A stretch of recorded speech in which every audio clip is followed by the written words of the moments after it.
Hello, നമസ്കാരം. Story മീഡിയയിലേക്ക് എല്ലാവർക്കും സ്വാഗതം. അപ്പോൾ നമുക്ക് ഇന്നത്തെ പത്തനംതിട്ടൻ്റെ കഥ നോക്കാം. അപ്പോൾ നമ്മുടെ നയനയും ആദർശും കുഞ്ഞും കൂടെ ഡ്രസ്സ് എടുക്കാൻ വേണ്ടി പോയിരിക്കുകയാണ്. അപ്പോൾ അവിടെ പോയിട്ട് ഓരോ ഉടുപ്പുകൾ എടുത്തിട്ട് കുഞ്ഞിനിങ്ങനെ വെച്ച് നോക്കിക്കൊണ്ടിരിക്കും. അപ്പോൾ നമുക്ക് ഇത് ഇഷ്ടമായോ എന്നൊക്കെ ചോദിക്കുന്നുണ്ട്. അപ്പോൾ പറയുന്നുണ്ട് ആദർശ്, മോക്കെല്ലാം ഇഷ്ടമാവും, നീയാണ്ട് എടുത്തോ നമുക്ക് ഇഷ്ടമുള്ളതെന്ന് പറയുകയാണ് നയനോട്. അപ്പോൾ പറയാം അതല്ല, അളവ് നോക്കണ്ടേ എന്ന് പറയാണ്. അപ്പോഴേക്കും കാണാം അപ്പുറത്ത് കൂടെ അനാമികയുടെ ബോയ് ഫ്രണ്ടും കൂടെ വരുന്നു. അപ്പോൾ രണ്ടുപേരും കൂടെ അങ്ങനെ നോക്കുകയാണ്, സാരി എന്തൊക്കെയാണ് സെലക്ട് ചെയ്യാൻ വേണ്ടി അങ്ങനെ നിന്ന് വർത്തമാനം പറയുമ്പോഴേക്കും കാണാം ആദർശ് കാണുന്നുണ്ട്. ആദർശ് കാണുമ്പോൾ അവനും ആദർശും കൂടെ അങ്ങനെ നോക്കുന്നുണ്ട്. അപ്പോൾ അവൻ വേഗം തോണ്ടിയിട്ട് കാണിച്ചു കൊടുക്കണം അനാമികയ്ക്ക്, അതാ അവരുണ്ട് അവിടെ പറയും. അപ്പോഴേക്കും നയനേനെ തോണ്ടിയിട്ട് ആദർശം കാണിച്ചു കൊടുക്കുകയാണ്, കണ്ടോ വന്നെന്ന് പറഞ്ഞിട്ട്. അങ്ങനെ അവർ രണ്ട് കൂട്ടരും കൂടെ ഒന്നിച്ച് വന്ന് നിൽക്കുന്നുണ്ട്. ടെക്സ്റ്റൈൽസ് എന്നുള്ള ബോധമൊന്നുമില്ല കേട്ടോ, വലിയ തറവാട്ടുകാരാണേനും നാണം കേട്ട വർത്താനേ പറയുള്ളൂ എവിടെയാണെങ്കിലും. നമ്മൾ മിണ്ടാണ്ട് അവിടെ നിന്നിട്ട് പോരുക എന്നല്ലാണ്ട് അവിടെ വെച്ച് ചോദ്യം ചെയ്യലൊക്കെ. എന്തായാലും അവിടുന്ന് പിന്നെ പറയും, ഞാൻ കുറച്ച് ഡ്രസ്സ് എടുക്കാൻ വന്നത് ഓണത്തിന് എന്ന് പറയും. അപ്പോൾ ഇവൻ്റെ കൂടെയോ എന്ന് ചോദിക്കും. അതെൻ്റെ കൂട്ടുകാരൻ, എൻ്റെ ഫ്രണ്ടാണ്, അവൻ്റെ കൂടെ വന്നത്, അല്ലാണ്ട് എന്നെ കൊണ്ടുപോകാനിപ്പോൾ അവിടെ ആരുമില്ലല്ലോ. എൻ്റെ ഭർത്താവ് വേറുള്ളവരുടെ പിന്നാലെ നടക്കല്ലേ, പിന്നെ ഞാൻ ആരുടെ കൂടെ വരും. അപ്പോൾ എനിക്ക് പുറത്തും ആളുകളുണ്ട്, എന്നെ കൂട്ടിക്കൊണ്ട് പോകാൻ ആളുകളുണ്ട് എന്ന് പറയും. അതിപ്പോൾ നീ പറയുമെന്ന് വേണ്ട, ഞങ്ങൾക്ക് അറിയാം എന്ന് പറയുകയാണ് നയന. അപ്പോൾ പറയും, എൻ്റെ ഭർത്താവ് നിൻ്റെ അനിയത്തിൻ്റെ പിന്നാലല്ലേ നടക്കുന്നത്, അപ്പോൾ അവനെങ്ങനെ എന്നെ പുറത്തേക്ക് കൊണ്ടുപോകാനും എനിക്ക് വേണ്ട കാര്യങ്ങൾ ചെയ്തു തരാൻ അവനെവിടെ നേരം? അവനെ കൊണ്ട് എനിക്കൊരു ഉപകാരമില്ല, എൻ്റെ ഒരു കാര്യങ്ങൾ ശ്രദ്ധിക്കുക അവന് എനിക്ക് വേണ്ടി ഒന്നും ചെയ്യണമില്ല, പിന്നെ ഞാനെന്തിനാ അവനെ കാത്തിരിക്കുന്നത്? അപ്പോൾ എനിക്കിഷ്ടമുള്ള ആളുടെ കൂടെ എനിക്ക് പോകാമല്ലോ എന്ന് പറയും. അപ്പോൾ പറയും, അങ്ങനെ നിനക്ക് ഇഷ്ടമുള്ള ആളുകളുടെ കൂടെ നിനക്ക് പോകാൻ പറ്റില്ല എന്നിങ്ങനെ ആദർശ് പറയുകയാണ്.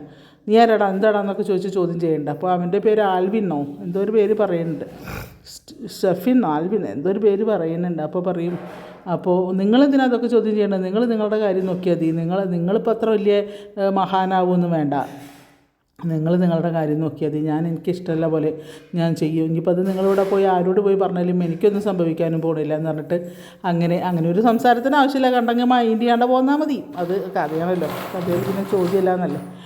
അവിടുന്ന് അങ്ങനെ പിന്നെ നയനയും ആദർശും കൂടെ പറയുകയാണ്, കഷ്ടം എന്താ ചെയ്യുക? അപ്പോൾ പറയും, അമ്മയ്ക്ക് നിനക്കൊന്ന് ഒഴിഞ്ഞു പോയിക്കൂടെ എന്ന് ആദർശ് ചോദിക്കണം.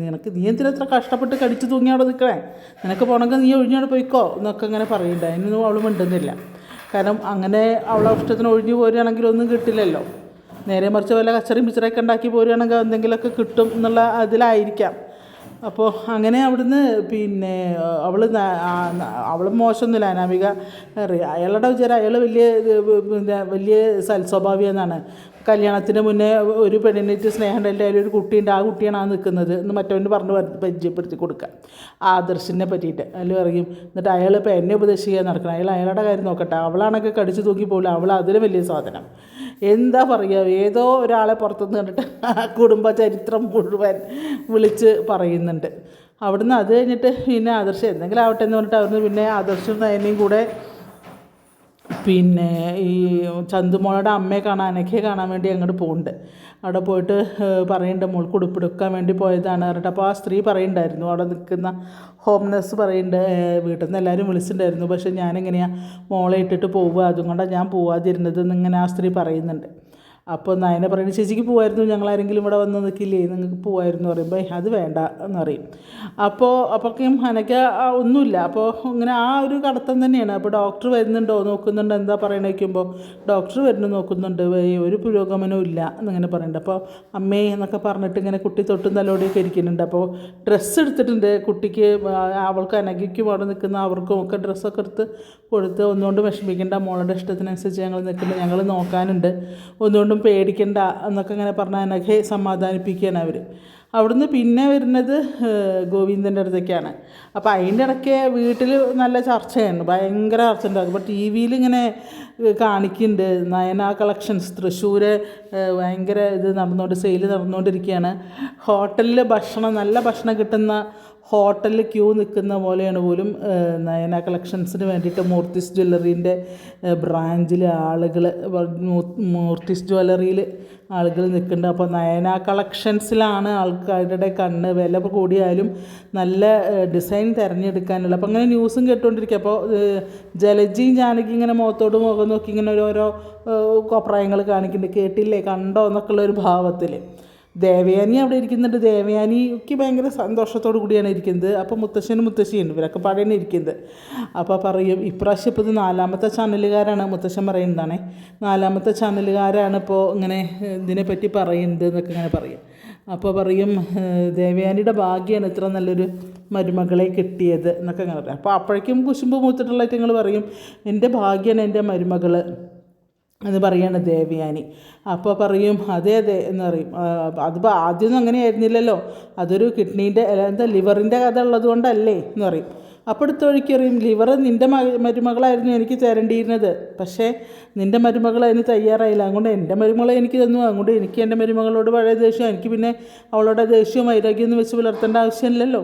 എൻ്റെ മരുമകളെ എന്നെ സംരക്ഷിച്ചു, അതിനെ നോക്കി എനിക്ക് വേണ്ടി എനിക്ക് ലിവർ ദാനം തന്നു, പിന്നെ ഞാനിതിന് എന്തിനാണ് അവളോട് ദേഷ്യപ്പെട്ടിരിക്കുന്നത് എന്നൊക്കെ അങ്ങനെ ചോദിക്കുകയാണ്. അപ്പോൾ പറയും പിന്നെ ജാനകി എന്നിട്ട് അറിയും നിങ്ങൾക്കൊന്നും അറിയില്ല, മകൻ്റെ അവളെ സമ്മതിക്കണം, നയനെ സമ്മതിക്കണം. കാരണം കല്യാണത്തിൻ്റെ മുന്നേ ഒരു കുഞ്ഞുണ്ടായിട്ടും അവൾ ഈ കഴിച്ചു തൂങ്ങി നിൽക്കുന്നുണ്ടല്ലോ. അപ്പോൾ അവളുടെ വീട്ടിലിരിക്കുകയാണെങ്കിൽ ഇപ്പോൾ ഇത്ര പ്രശസ്തയാവുമോ? ആദർശിൻ്റെ കൂടെ കൂടിയിട്ടാണല്ലോ ഇത്ര പ്രശസ്തിയാവുന്നത്.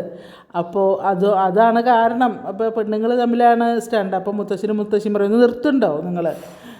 അപ്പോൾ നയനയാണ് മൂർത്തിസ് ഗ്രൂപ്പ് തരക്കേടില്ലാത്ത നിലയിൽ പോയിരുന്നു. പക്ഷെ അത് ഒന്നും കൂടെ പിന്നെ ഇതായത് ആദർശ് MD സ്ഥാനം ഏറ്റെടുത്തതിന് ശേഷമാണ്. ആദർശിൻ്റെ കൂടെ നയനയും കൂടെ ചേർന്നപ്പോൾ അത് ഗംഭീരമായി. ഇപ്പം നമ്മളെ അടുത്തേക്ക് പോലും അടുക്കില്ല, അത്രയ്ക്ക് ഫേമസ് ആയി കഴിഞ്ഞു ജ്വല്ലറി. കുറേ ബ്രാഞ്ചുകളും ഒക്കെ തുറന്ന് ഭയങ്കര പിന്നെ ഗംഭീരമായി എന്നൊക്കെ പറയുന്നുണ്ട്.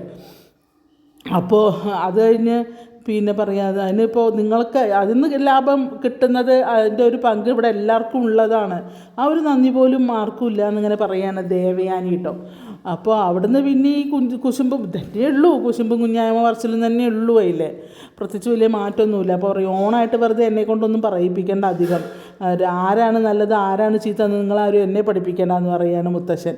അതുകൊണ്ട് നീ ജലജോട് പറയും നീ നിൻ്റെ കാര്യം നോക്കി വെറുതെ ഇരുന്നു, ജാനകി നീ അവളുടെ കൂടെ നടന്നിട്ട് നീയും നാശമായി, ജാനകി നാശമായി. മറ്റേ ജാനകിക്ക് പ്രശ്നമൊന്നും ഉണ്ടായിരുന്നില്ല, നീ ദേവയാനിയുടെ കൂട്ടുകൂടി നടക്കുമ്പോൾ ആ ഒരു പിന്നെ ഇതുണ്ടായിരുന്നു നിനക്കിപ്പോൾ. ജലജയായിട്ട് നീ കൂട്ടുകൂടിയതോടുകൂടി നിൻ്റെ ഉള്ള സ്വഭാവം നാശാവുക ചെയ്തത് എന്നിങ്ങനെ പറയുന്നുണ്ട് കേട്ടോ. അത് കഴിഞ്ഞ് പിന്നെ നമ്മുടെ അനി എന്ത് ചെയ്തിരിക്കണു, നേരെ നന്ദുവിൻ്റെ അടുത്ത് ചെന്നിട്ട് നന്ദുവിന് ഒരു സാരിയൊക്കെ വാങ്ങി കൊടുക്കുന്നുണ്ട്. അപ്പോൾ കയറി ചെല്ലുമ്പോൾ വരട്ടെ ചോദിച്ചിട്ടാണ് ചിലപ്പോൾ വരാൻ വേണ്ടി പറയണതെന്ന് നന്ദു. അപ്പോൾ ചെല്ലുമ്പോൾ പറയുന്ന ഞാൻ നിനക്കൊരു സാരി എടുത്തു, നീ എപ്പോഴും ഈ പാൻറ്റും ഷർട്ടും പോലീസ് വേഷം യൂണിഫോമും ഒക്കെ ഇട്ട് നടക്കണ്ട, നീ ഈ സാരി എടുക്കുക, എൻ്റെ മനസ്സിൽ നീ ഒരു ഗ്രാമീണ പെൺകുട്ടിയാണ്, അതാണ് എനിക്കിഷ്ടം, നിനക്ക് ഈ വേഷം ചേരും, നീ ഇതെടുക്കണം ഓണത്തിന് എന്നൊക്കെ പറയും. അപ്പോൾ പറയും നീ എന്തിനത് എനിക്ക് കൊണ്ടുവന്നത്, നീ നിൻ്റെ ഭാര്യയ്ക്ക് കൊണ്ടുകൊടുക്കുക എന്ന് പറയുകയാണ്. അപ്പോൾ പറയും അവൾക്ക് എന്തായാലും ഞാൻ മക്കളൊക്കെ വാങ്ങിക്കൊടുക്കാൻ വേറെ ആൾക്കാരുണ്ട്, എനിക്ക് വാങ്ങിത്തരാൻ നീ മാത്രമേ ഉള്ളൂ എന്നൊക്കെ അങ്ങനെ പറയുകയാണ്. അപ്പോൾ പറയുക നീ വെറുതെ ഓരോന്ന് നടക്കണേ. അപ്പോൾ അനിയൊക്കെ എന്തിനാണ് നീ വെറുതെ വേണ്ടാത്ത കാര്യങ്ങളൊന്നും പറയുന്നത്, നീ ഇതെടുക്കണം എന്നൊക്കെ ഇങ്ങനെ പറയുകയാണ്. അവസാനം എന്നിട്ട് അവൻ പറഞ്ഞിട്ട് അവൻ പോകുന്നുണ്ട്. അപ്പോൾ അവൾക്ക് ആണ് ഇഷ്ടമാണ്, അവൾക്ക് ഭയങ്കര സന്തോഷമാണ് അവന് ഓരോ ഗിഫ്റ്റൊക്കെ കൊടുക്കുന്നതൊക്കെ കാണുമ്പോൾ ഭയങ്കര സന്തോഷമാണ്. അങ്ങനെ അവൾ ആ ഡ്രസ്സ് ഇങ്ങനെ നെഞ്ചോട് ചേർത്ത് പിടിക്കുന്നുണ്ട്. അത് കഴിഞ്ഞിട്ട് പിന്നെ നമ്മുടെ ആദർശം നയനയും കൂടി പിന്നെ ഇവിടെ പോവുകയാണ്, ഗോവിന്ദനെയും പിന്നെ എന്താ പറയുക കനകയും കാണാൻ വേണ്ടി പോവുക. അപ്പോൾ കാറ് നിർത്തുമ്പോഴേക്ക് ഈ കുട്ടി ഓടിച്ചല്ലോ. അപ്പോൾ ആരത് മുത്തശ്ശിൻ്റെ മോള് വന്നോ വാ എന്നൊക്കെ പറഞ്ഞിങ്ങനെ ഭയങ്കര സ്നേഹമായിട്ട് അവരിങ്ങനെ കെട്ടിപ്പിടിക്കും ഉമ്മ വയ്ക്കുകയൊക്കെ ചെയ്യുന്നത്. വാ എന്തൊക്കെയാണ് കൊണ്ടുവന്നേ നോക്കട്ടെ എന്നൊക്കെ ഇങ്ങനെ പറയുന്നുണ്ട്. അപ്പോൾ അമ്മയെ കണ്ടിട്ട് വരികയാണ് എന്ന് പറയുന്നുണ്ട് ആദർശ്. അമ്മയെ കാണാൻ പോയി, അമ്മയ്ക്ക് ഓണക്കോടിയൊക്കെ എടുത്തെടുത്തിട്ടാണ് വരുന്നത് എന്നൊക്കെ പറയും. അപ്പോൾ മോൻ എന്നിട്ട് അപ്പോൾ ഇങ്ങനെ അപ്പോഴേക്കും നയന വരികയാണ്. അപ്പോൾ അച്ഛനും അമ്മയ്ക്കും കൊടുക്കുമ്പോൾ നയനയ്ക്കും നയനല്ലേ നന്ദു അങ്ങോട്ട് വരുന്നുണ്ട്. അപ്പോൾ നന്ദുവിൻ്റെ കയ്യിൽ 2-3 കവറുകളുണ്ട്. അപ്പം നന്ദു ചോദിക്കും എന്താണ് ഇയാൾ ചോദിക്കുകയാണ് ആഹാ നന്ദും ഓണക്കോടിയൊക്കെ മേടിച്ചോ എന്നൊക്കെ വയ്ക്കുമ്പോൾ ഞാൻ എനിക്ക് ജോലി കിട്ടിയിട്ട് ആദ്യത്തെ ഓണല്ലേ, അപ്പം ഞാൻ അച്ഛനും അമ്മയ്ക്കും പിന്നെ എനിക്കും ഓരോ ജോഡി എടുത്തതാണ് എന്ന് പറയും. അപ്പോൾ പറയുമ്പോൾ ഞങ്ങൾ കൊണ്ടുവന്നതോ അതല്ല അതിരുന്നോട്ടെ അതും കുഴപ്പമൊന്നുമില്ല എന്നിങ്ങനെ പറയുന്നുണ്ട്. അപ്പോൾ പറയും നീ പിന്നെ എന്താണ് എപ്പോഴും പാൻസും ഷർട്ടും അല്ലേ ഇടുന്നത്, ഇപ്പോൾ യൂണിഫോമിലും അങ്ങനെ തന്നെയല്ലേ, കൊണ്ട് നിനക്ക് സാരിയാണ് മേടിച്ചതെന്ന് പറയാണ് നയന. അപ്പോൾ സത്യത്തിൽ നന്ദു അവൾക്ക് വേണ്ടി നന്ദു അല്ല മേടിച്ചത്, നന്ദുവിന് അതിന് ഗിഫ്റ്റ് കൊടുക്കുക പിന്നെ പറയാൻ പറ്റില്ലല്ലോ. അപ്പോൾ പറയും ഞാനും സാരിയാണ് മേടിച്ചത് പറയും. അപ്പോൾ ഇവർക്ക് ഭയങ്കര അതിശയം തോന്നുന്നുണ്ട്. കാരണം അവൾ സാധാരണ സെലക്ട് ചെയ്യുന്നത് പാൻസും ഷർട്ടുമാണ്. അപ്പോൾ ആ സ്ഥാനത്താണ് അവൾ സാരിയായിട്ട് വന്നിരിക്കുന്നത്. അപ്പോൾ അത് കൊള്ളാലോ എന്നൊക്കെ ഇങ്ങനെ പറയുന്നുണ്ട്. അങ്ങനെ അവിടുന്ന് സംസാരിച്ചുകൊണ്ടിരിക്കുകയാണ്. അപ്പോൾ നയന കളക്ഷൻസിനെ പറ്റി പറയുക, ഭയങ്കര ഗംഭീര ഇതാണല്ലോ ഇപ്രാവശ്യത്തെ ഫെസ്റ്റിവലിനൊക്കെ എല്ലാം നയന കളക്ഷൻസ് കൊണ്ടുപോകണമല്ലോ മോന്. അപ്പോൾ മോന് ഈ തിരക്കിൻ്റെ ഇടയിൽ ഓടി വരേണ്ട ആവശ്യം ഉണ്ടായിരുന്നില്ല അറിയാം. അപ്പോൾ തിരക്കുണ്ട് അച്ഛാ, പക്ഷെ അത് കുഴപ്പമൊന്നുമില്ല, അതൊക്കെ മാനേജ് ചെയ്യാൻ അവിടെ ആളുണ്ട്. അനിയാണെങ്കിൽ അങ്ങനെ തിരിഞ്ഞു നോക്കണേ ഇല്ല, ജ്വല്ലറിക്ക് ഇടയ്ക്കൊന്ന് പോരും. പക്ഷെ അവിടെ കാര്യങ്ങളൊക്കെ നോക്കാൻ വേണ്ട ആൾക്കാരുള്ളതുകൊണ്ട് അവന് കുഴപ്പമില്ല. കാരണം അതിനൊക്കെ പറ്റിയ പ്രഗത്ഭരായ ആൾക്കാരാണ്, മാനേജരും മറ്റുള്ള കാര്യങ്ങളൊക്കെ നോക്കാനുള്ള ആൾക്കാരുണ്ട്. അവിടെയും ഗംഭീരമായിട്ടുള്ള സെയിൽ നടന്നുകൊണ്ടിരിക്കുകയാണ് എന്നൊക്കെ പറയാണ്. അപ്പോൾ പറയാം അങ്ങനെയൊക്കെ വെച്ച് നോക്കുകയാണെങ്കിൽ ഈ എന്താണ് നയനയ്ക്ക് കിട്ടുന്നതിൻ്റെ ലാഭം ലക്ഷങ്ങൾ കൊടുക്കേണ്ടി വരും എന്നിങ്ങനെ പറയുകയാണ് ആദർശ. അപ്പോൾ പറയാം ആ ലക്ഷങ്ങളൊക്കെ ആദർശേട്ടൻ്റെ അക്കൗണ്ടിൽ തന്നെ കിടന്നോട്ടെ എന്നിങ്ങനെ പറയുന്നുണ്ട് നയന. അപ്പോൾ പറയാം അതൊക്കെ അർഹതപ്പെട്ടവർക്കൊക്കെ തന്നെയാണ് കൊടുക്കുന്നത് എന്നൊക്കെ, അല്ലാണ്ട് ഞാൻ എൻ്റെ അക്കൗണ്ടിൽ അങ്ങനെ സൂക്ഷിച്ച് വയ്ക്കൊന്നുമില്ല, അർഹതപ്പെട്ടവർക്കൊക്കെ കൊടുക്കുന്നുണ്ട് എന്നൊക്കെ ഇങ്ങനെ പറയും. അപ്പോൾ ശരി മോനെ ഇരിക്കും, ഞാൻ കുടിക്കാൻ എന്തെങ്കിലും കൊടുക്കാം എന്ന് പറയുകയാണ് കനക. അപ്പോൾ പറയും വേണ്ടമ്മേ, ഞങ്ങൾ ഭക്ഷണം കഴിച്ചിട്ടാണ് വന്നത്, പക്ഷേ മോളെ കൂടെ ഇന്ന് എല്ലായിടത്തും ഒന്ന് കറങ്ങില്ല, ഇപ്പോൾ മോൾക്ക് പുറത്തുനിന്ന് ഭക്ഷണം വാങ്ങി കൊടുത്തിട്ടാണ് ഞങ്ങൾ വരുന്നത്, ഒന്നും വേണ്ടമ്മേ എന്ന് പറയുകയാണ്. അപ്പോൾ അങ്ങനെ അവരുടെ സംഭാഷണം. അത് കഴിഞ്ഞ് പിന്നെയും അനന്തപുരിക്ക് തന്നെയാണ് പോണത്. അനന്തപുരിയിൽ പിന്നെ ജലജയും ജാനകിയും കൂടെ എനിക്ക് തോന്നുന്നു നന്ദുവിൻ്റെ ആ വീഡിയോ, നന്ദുവിൻ്റെയും അനിയുടെയും വീഡിയോ കാണിച്ചു കൊടുക്കാനുള്ള തയ്യാറെടുപ്പല്ല. കാരണം അച്ഛനും അമ്മയും അറിയാത്ത ഒരുപാട് കാര്യങ്ങൾ ഇവിടെ നടക്കുന്നുണ്ട്, അത് അച്ഛനോടും അമ്മയോടും ആരും പറയുന്നില്ല. അതുകൊണ്ടാണ് അപ്പോൾ അവർ പറയാം ആദർശിനെ കുറിച്ചിട്ടാണ് ഈ പറയുന്നത്. അപ്പോൾ ആദർശം അത്ര നല്ലവനൊന്നുമല്ല.